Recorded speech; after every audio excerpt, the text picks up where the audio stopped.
जनन वह प्रक्रम है जिसमें कोई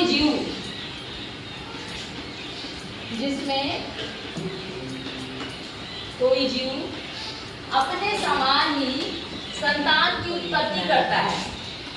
अपने समान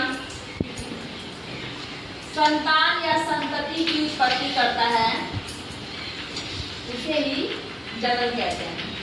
ठीक ना। अब जैसे देखिए, जनन जो है वो दो प्रकार के होते हैं। जंतुओं के जनन, ठीक ना। अलैंगिक जनन दो प्रकार के होते हैं, अलैंगिक जनन और लैंगिक जनन। ठीक है। अलैंगिक जनन को बोलते हैं सेक्सुअल रिप्रोडक्शन और लैंगिक जनन को बोलते हैं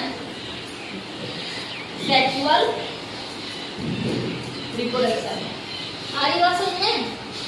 अलैंगिक जनन यानी क्या है कि जब किसी जीव में एक ही जनक के द्वारा, जनक किसे कहते हैं जो संतान की उत्पत्ति करता है, जब किसी जीव में एक ही जनक के द्वारा संतान की उत्पत्ति होती है, मतलब कोई लैंगिक संलयन नहीं होता है, तो उसे अलैंगिक जनन या एसेक्सुअल रिप्रोडक्शन कहते हैं।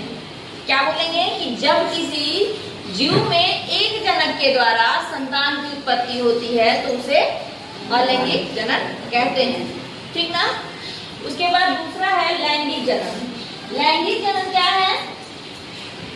जब कोई जीव है ना, नर और मादा, जब किसी जीव में नर और मादा युग्मक क्या है, युग्मक का संलयन होता है तो उसे लैंगिक जनन कहते हैं। यह लैंगिक जनन वह जनन है जिसमें नर और मादा युग्मक का संलयन होता है, उसे लैंगिक जनन कहते हैं। ठीक ना।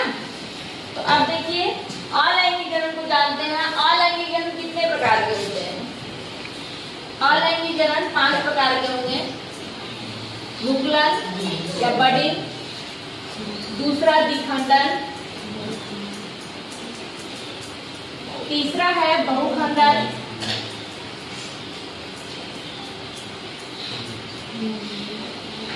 पूरक जनन और बीजाणु जनन और पुनर्जनन। देखिए मुकुलन क्या है ना। मुकुलन में जो है किसी